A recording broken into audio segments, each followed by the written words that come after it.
পররাষ্ট্র উপদেষ্টা তৌহিদ হোসেন ঢাকা দিল্লির সম্পর্ক আগামীতে কেমন হবে তার একটি ধারণা দিয়েছেন। তিনি সাংবাদিকদের সঙ্গে কথা বলেছেন। এটা ঠিক যে 5ই আগস্ট শেখ হাসিনার পতনের পর দুই দেশের সম্পর্ক একেবারে তলানিতে নেমেছে, যেটি হবার কথা ছিল না।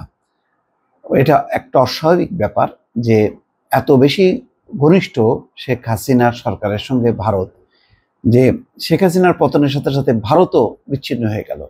অন্য কোনো বিশ্বের অন্য কোনো দেশের সাথে এই সমস্যাটা কিন্তু হয়নি।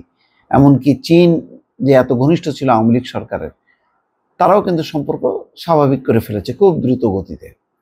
রাশিয়া যদিও চুপচাপ একটু অনেক দূরে অবস্থান করছে, কিছু যায়ও আসে না এটা বাংলাদেশের জন্য, কিন্তু পশ্চিমা কোনো দেশের সঙ্গে কোনো রকম কোনো প্রতিক্রিয়া হলো না, কিন্তু ভারতে ব্যাপক প্রতিক্রিয়া হলো। এবং এটার মূল কারণ হচ্ছে শেখ হাসিনা প্রথমেই যে সেখানে আশ্রয়টা নিলেন এবং তাকে খুবই নিরাপত্তা বেষ্টিতভাবে তাকে সেইভাবে অবস্থান করতে দেওয়া হয়েছে। এবং সেখানে এক অদ্ভুত ব্যাপার, সরকার বিরোধী সবাই কেউ প্রশ্ন করলো না যে ক্ষমতাচ্যুত হয়ে গণঅভ্যুত্থানের মধ্য দিয়ে বিতাড়িত হয়ে একজন পরাজিত স্বৈরশাসককে ভারত কেন তার গণতান্ত্রিক ভূমিতে আশ্রয় দেবে। এতে বোঝা গেল যে ভারত আসলে মুখেই গণতন্ত্র, আসলে এগুলি কিছু না। তার কাছে মূল বিষয়টা হচ্ছে বাংলাদেশে কোন দল তার স্বার্থ দেখে সেই অনুযায়ী তারা অ্যাক্ট করে। তো সেই হিসেবে তারা আওয়ামী লীগকে বেছে নিয়েছে। এই কারণে কি কংগ্রেস কি বিজেপি সবাই একাট্টা শেখ হাসিনার ব্যাপারে, আওয়ামী লীগের ব্যাপারে। যাই হোক, এই কারণে 5ই আগস্ট শেখ হাসিনা পতনের পর ভারতের সাথে হঠাৎ করে সম্পর্ক একেবারে তলানিতে চলে যায়।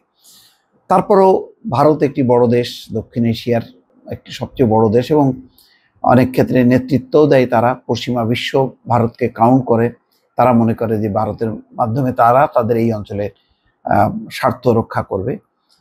তো সেই কারণে বাংলাদেশের সবচেয়ে বড় প্রতিবেশী হিসেবে ভারতেরও গুরুত্ব আছে, আবার ভারতেরও বাংলাদেশের সঙ্গে একটি সম্পর্কের গুরুত্ব আছে নিরাপত্তা, বাণিজ্যিক নানান কারণে।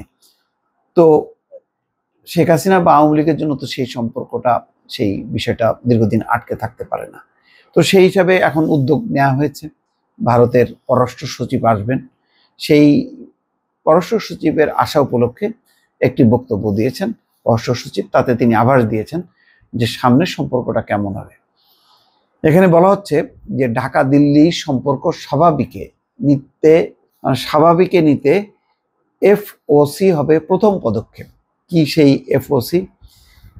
ভারতের পররাষ্ট্র সচিব বিক্রম মিশ্রির নেতৃত্বে ভারতীয় প্রতিনিধি দল বাংলাদেশ ভারত ফরেন অফিস কনসালটেশনের পরবর্তী পর্বে যোগ দিতে ডিসেম্বরের মাঝামাঝি ঢাকা সফরে আসছেন।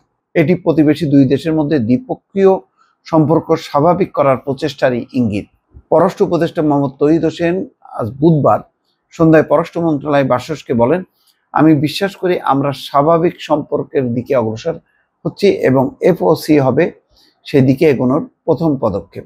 আশাবাদ ব্যক্ত করে পররাষ্ট্র উপদেষ্টা বলছেন, ঢাকা ও নয়াদিল্লি সম্পূর্ণ স্বাভাবিক সম্পর্ক পুনরুদ্ধারে বাস্তবসম্মতভাবেই এগিয়ে যেতে পারে।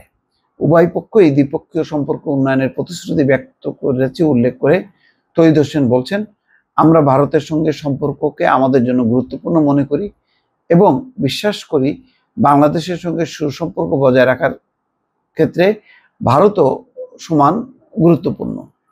চলমান রাজনৈতিক পরিস্থিতির চ্যালেঞ্জগুলো স্বীকার করে পররাষ্ট্র উপদেষ্টা বলেন, কিছু সমস্যা থাকতে পারে, এটা স্বাভাবিক। যখন উল্লেখযোগ্য পরিবর্তন হয় তখন কিছু সমস্যা দেখা দেয়। উভয় পক্ষের সুবিধার জন্য এই সমস্যাগুলো অতিক্রম করে একটি ভালো সম্পর্ক তৈরি করা আমাদের লক্ষ্য। যাই হোক, বাংলাদেশ তো আর বাংলাদেশের পক্ষ থেকে তেমন কিছু নেই। সমস্যাটা হচ্ছে ভারতের। বাংলাদেশ স্বাভাবিক সম্পর্কটাই রাখতে চায়। এখন ভারত যতটুকু এগিয়ে আসবে সম্পর্কটা ততটুকু এগোবে বলে অনেকে বিশ্বাস করেন। দর্শক ভালো থাকবেন, আল্লাহ হাফেজ।